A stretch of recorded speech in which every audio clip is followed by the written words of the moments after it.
Today, we talk with Leonard on his documentary, Humans and Elephants, and how he's using it as a way to spread awareness on ecotourism.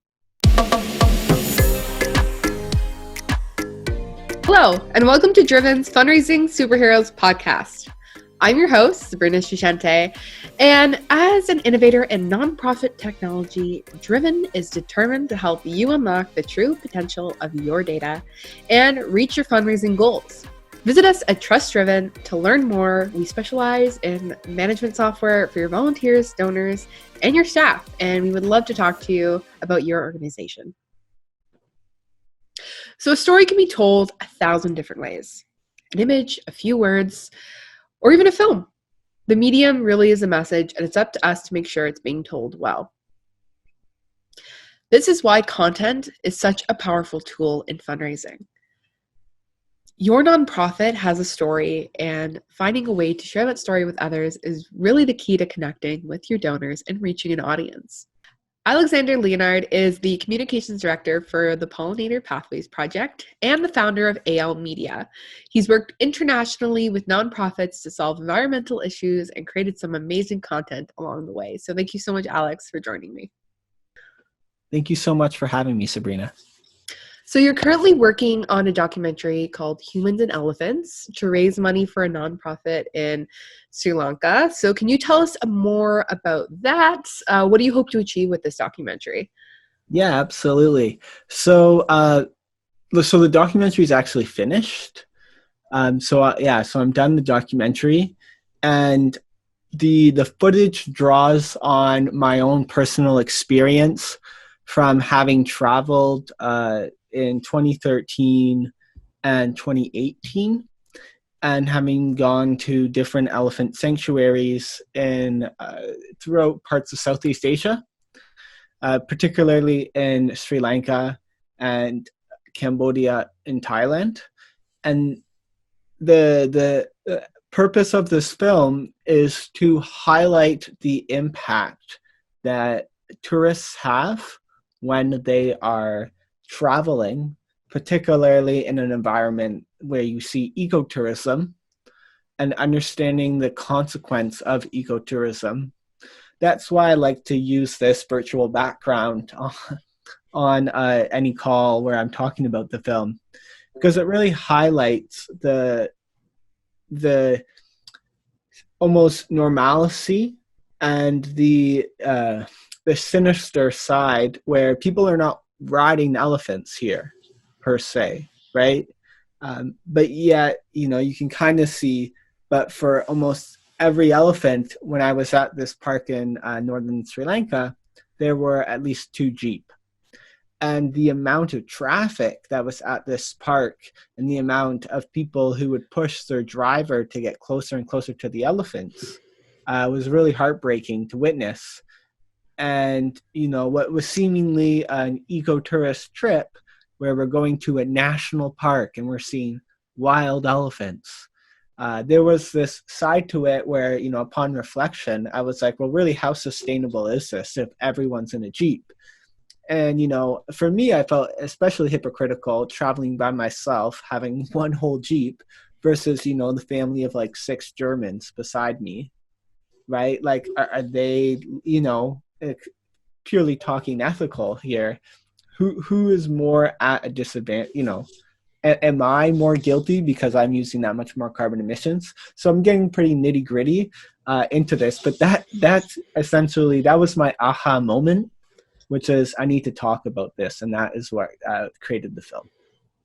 That's really cool. So it's this idea of exploring the natural world of the elephants, because obviously, Jeeps and humans probably weren't in that space for thousands of years, and how they're coming in and disrupting their lives and how it's making it hard for them to live, and really disrupting the whole ecosystem of that area. Yeah, exactly. And so the film does talk a bit about riding elephants, and we do get into that. So that's kind of one element of the documentary, is highlighting what is that impact of the role of the tourist and the role of that tourist when you go on ecotourism, right? Like what even is ecotourism? How does that impact to the well-being of elephants, and that scope? But then there's also a large part of this film that talks about the relationship that elephants have with locals, and the farmers in these areas that are increasingly seeing a rate of rapid development and urbanization, and who have growing populations in countries like Sri Lanka and Thailand and Cambodia and Laos. And and these are just the countries I feature, let alone other countries in the world that have elephant or other large animal wildlife who are dealing with these same issues. And there's increasing conflict, there's increasing death rates between humans and elephants. Both humans are dying, they're being trampled more often, there's more in conflict, and elephants are dying at an even exaggerated rate. So I use data from my own personal research from recently being a student, and so I tie in this data into the film and show that like the situation's getting worse and worse, and something needs to be done. And the film, as any classical film arc, does have a happy ending somewhat. I talk about solutions, conflict mitigation solutions that have been put in place, particularly within Sri Lanka, and how that is working to how this is working to mitigate this conflict between human and elephants through a sustainable way, like using citrus trees. Mm-hmm. That's really interesting. I want to dive more into that side of the story, but before we do, can you give an explanation of what ecotourism means? Just because I know that's a new term for me, and just so our listeners are on the same page. Yeah, absolutely. So there's and a lot of theories about ecotourism. Like you can find definitions, and kind of a overarching definition would be that it's a form of tourism where you have some sort of sustainable impact for the communities. A lot of ecotourism ties into community-based natural resource management. So what I mean by that is you are helping that community and you're helping them with their natural resources. So like tree planting, or building schools, or taking care of wildlife. Like there's a lot of ecotourism in say Central America about endangered turtles. A lot of endangered animals, so you're going to find ecotourism, right? But then you also have to think, and when you dive deeper in it, and so I don't know who this theory is, but I like this theory, and I don't even get into it in the film. But ecotourism is really on a scale. So you have soft ecotourism on one end, which would be like the people in this image who, it's cushy, it's shorter in duration, it's not so much physical labor. There's maybe less of a financial investment involved. And the impact is not as long-term, right? So maybe it's doing something like, today we're going to wash elephants at the sanctuary. We're going to bathe them for like a 1-day period, right? Like that, for instance, could be soft ecotourism, versus hard ecotourism is much more labor intensive. Generally, it's longer periods, so a month onwards. It has more longer term impact, right? So you're not just bathing elephants, but you're planting trees for food for these elephants and future generations. Right? So that, and I don't want to be here lecturing people that like when they've gone to sanctuaries and bathed elephants, they're not doing a good thing. No, it's more so to understand that it's a scale, right? It's a scale of impact. And so, being in a Jeep, going to a national park for a day is not going to have the same impact as, say, working with that national park to help them with their, say, wildlife conservation research. Both of these could be ecotourists. And it's something that one of my personal mentors said to me, is she's like, you need to be careful when you make this film, because you don't want to piss people off, because not everybody has the luxury of traveling to Sri Lanka for half a year to, live in a sanctuary. People have only 2 weeks vacation. And if they want to just go and do only a few days, like that should be okay. So you shouldn't be penalizing people, more so try and educate them about that impact. And I was like, it's actually like a really good point, right? And it's something I was very cautious of in the film. I don't want it to be almost patronizing, but I do want it to be enlightening. That's so interesting. That's a totally new concept to me, because I never even thought of the measuring the impact of, okay, you're doing 2-3 good things, but you're adding a lot more carbon emissions into the environment, or you're using up a lot of resources. So, putting it in terms of a scale is a really great way to frame it, kind of visualize where your impact will be. Yeah, that's why I really like the scale approach, because it helps you to understand in multiple avenues, right? Like, and I would like, sometimes you could have things that are maybe super labor intensive, but they're not long lasting. Or you know what I mean? Or sometimes you could be doing something that's not labor intensive. You're, say, writing policy or doing advocacy work that is long lasting, but you're behind a desk all day, right? So I would say these things are not, you know what I'm trying to say. I feel like they're not mutually exclusive, or there's like a term for this. But do you know what I mean? Yeah. Right? Like the level of physical labor does not equal the level of the impact of the work. Yeah, exactly. And like, they're almost in silos, but not quite, because obviously there will be connections between these in terms of your impact. But it is a good way to identify, when you do see these trips in the future, thinking, okay, like, yeah, like, well, what is the impact, right? Like, if I go to this sanctuary, what am I going to be doing there? What is the long-term benefit, that this sanctuary will benefit from? And at the end of the day, really, it's just money.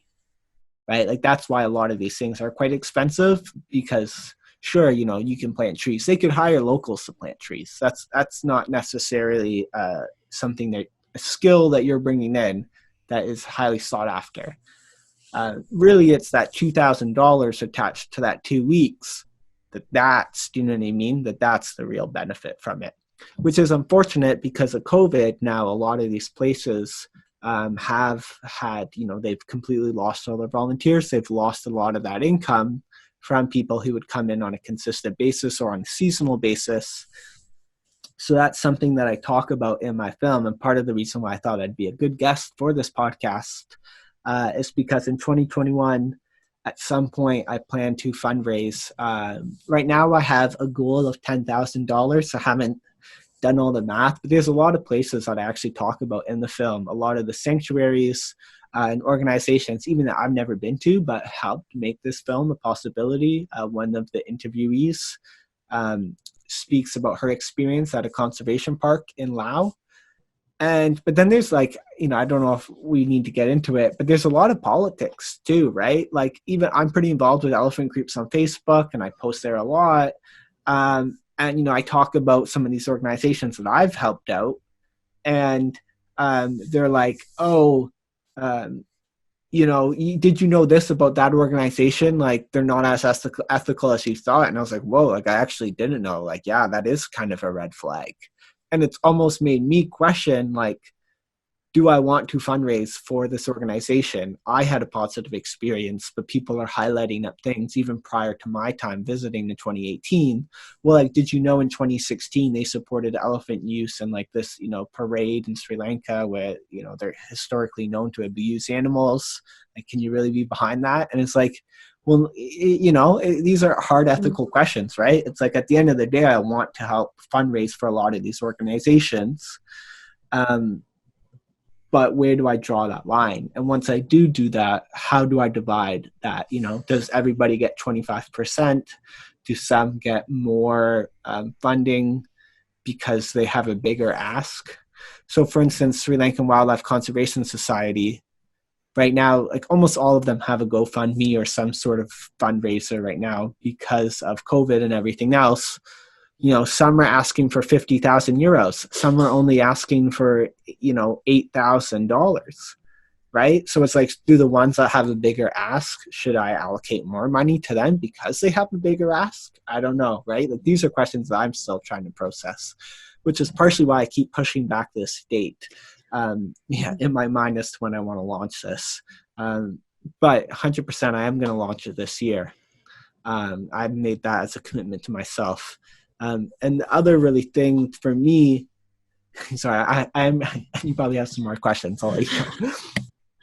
No, that's really interesting because I come from like a film background. So the idea that not only the conversations in the film are discussing, the ethics of the actual nonprofits, but then there's that whole, behind the scenes aspect of like the need, the legality. So that's really interesting.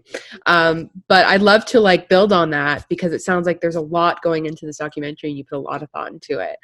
So why was it important for you to document the process? How does putting this issue into something like a documentary, into a story, really add to that mission?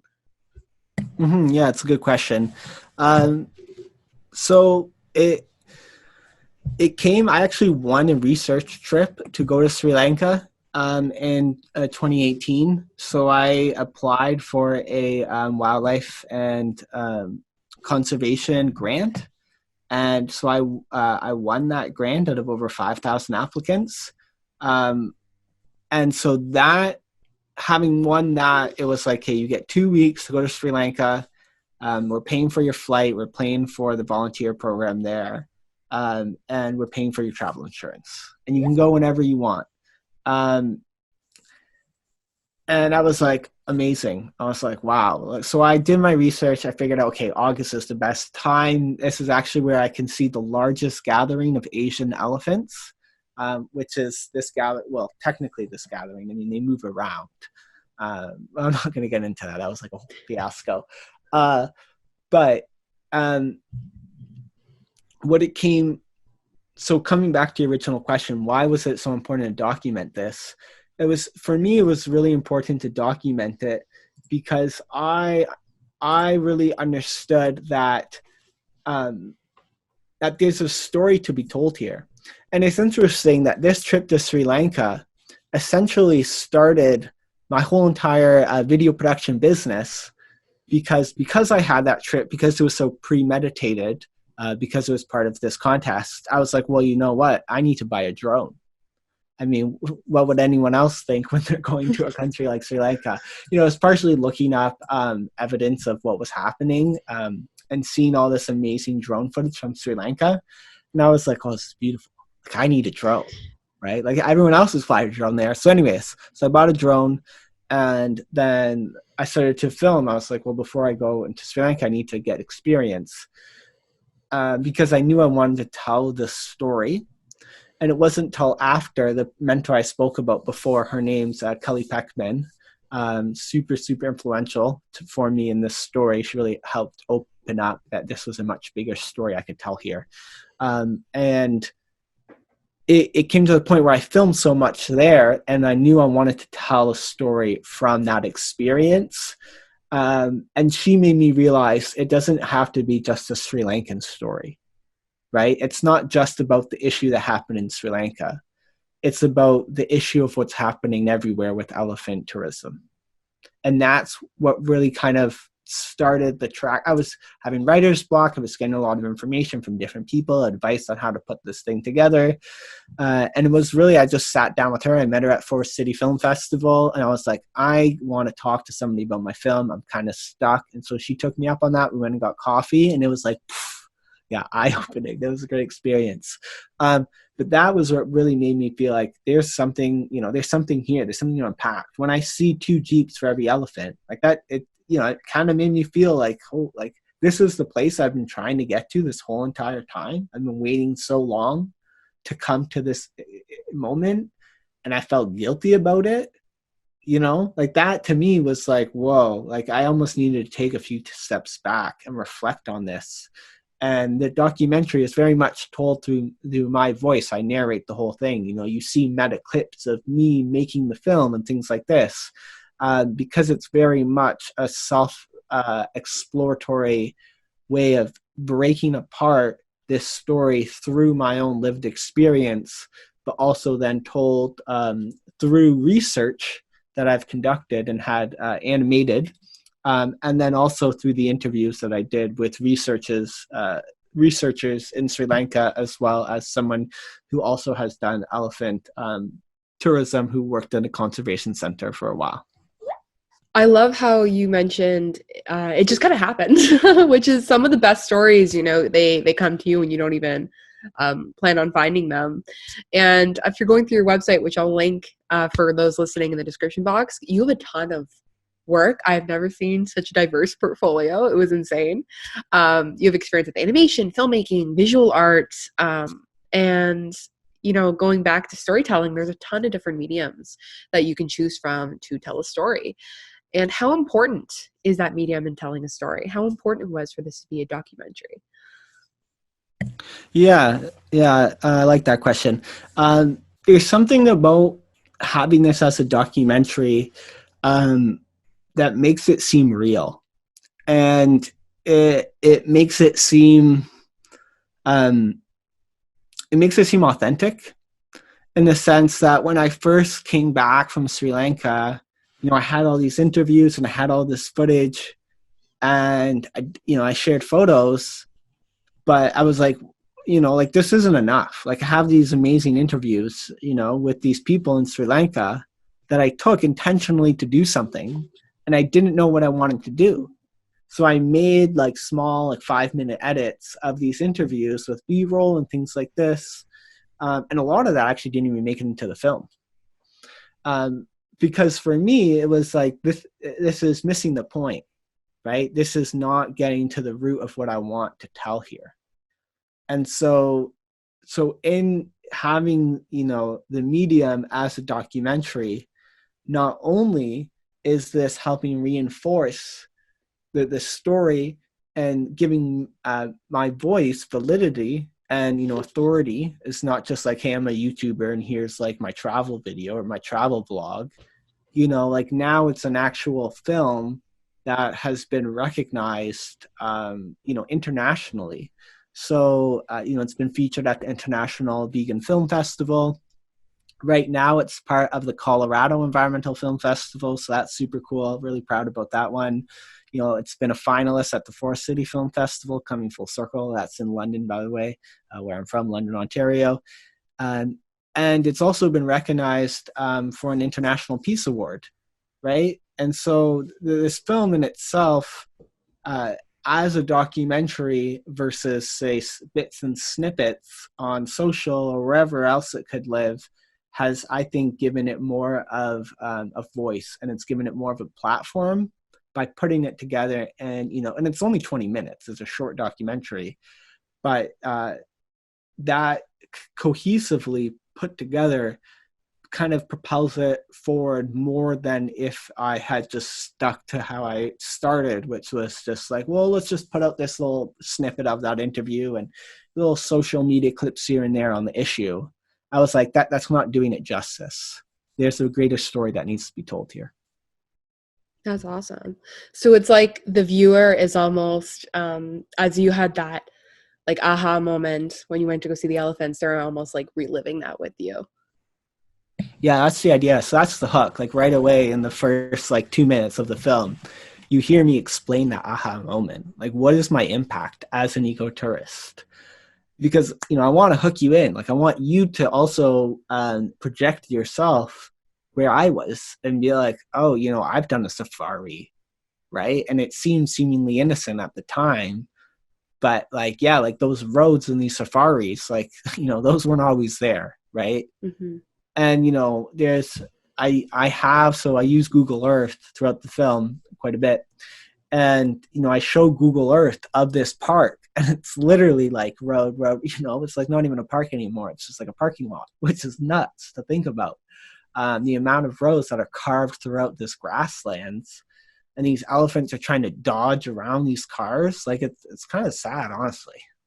We've talked a lot about your international work, which is phenomenal. But you also are working with a nonprofit in London, Ontario.